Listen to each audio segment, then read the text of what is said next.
सतनामी के शान शान शान शान शान शान, सतनामी के शान शान शान शान शान शान, सतनामी के शान बन गए गिरजपुरी धाम, सतनामी के शान बन गए गिरजपुरी धाम, जोड़ा गड़ाए जैते खाम।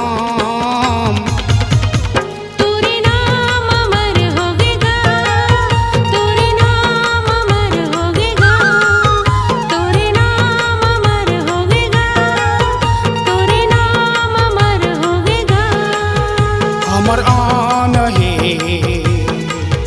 हमर बान है,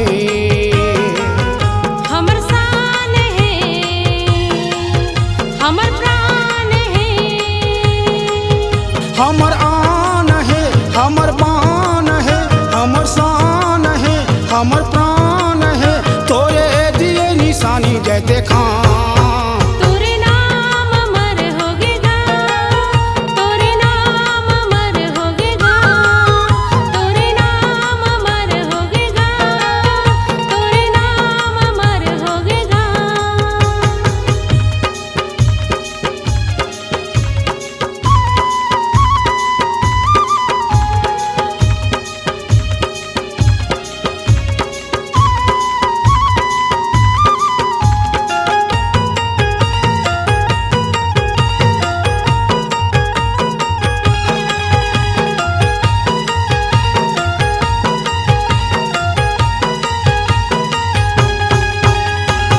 गिरजपुरी में जैसे खंभा गड़ाए, सतनामी के माने बढ़ाए, सतनामी के माने बढ़ाए।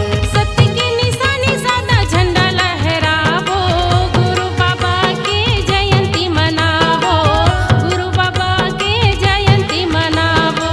गिरजपुरी में जैसे खंभा गड़ाए, सतनामी के माने बढ़ाए, सतनामी के माने बढ़ाए।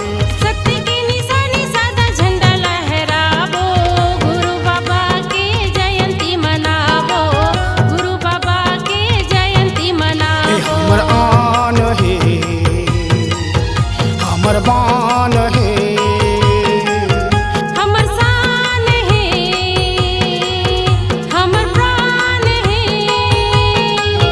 हमर आन है, हमर बान है, हमर शान है, हमर प्राण है, तोरे दिए निशानी जैते खाम। तोरे नाम अमर होगेगा, तोरे नाम अमर होगेगा, तोरे नाम अमर होगेगा, तोरे नाम अमर होगेगा।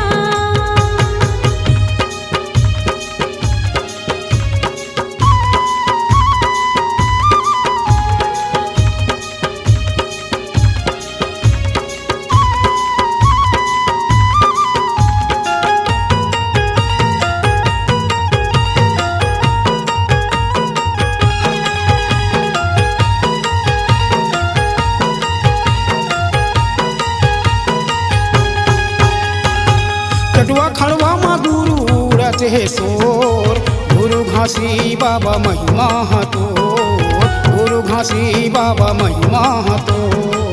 घरी अंगना में गुरु कलश सजावो, पंथी मंगल भजन चौका लगावो, पंथी मंगल भजन चौका लगावो। कटुआ खंडवा मा गुरु रथ है सोर, गुरु घासी बाबा महिमा हतोर, गुरु घासी बाबा महिमा हतोर। घरी अंगना में गुरु कलश सजावो, पंथी मंगल भजन चौका लगावो, पंथी मंगल भजन चौका लगावो। हमर आन है, हमर बान है, हमर शान है, हमर बान है, हमर आन है, हमर बान है, हमर शान है, हमर प्राण है, तोरे दिए निशानी जैते खां।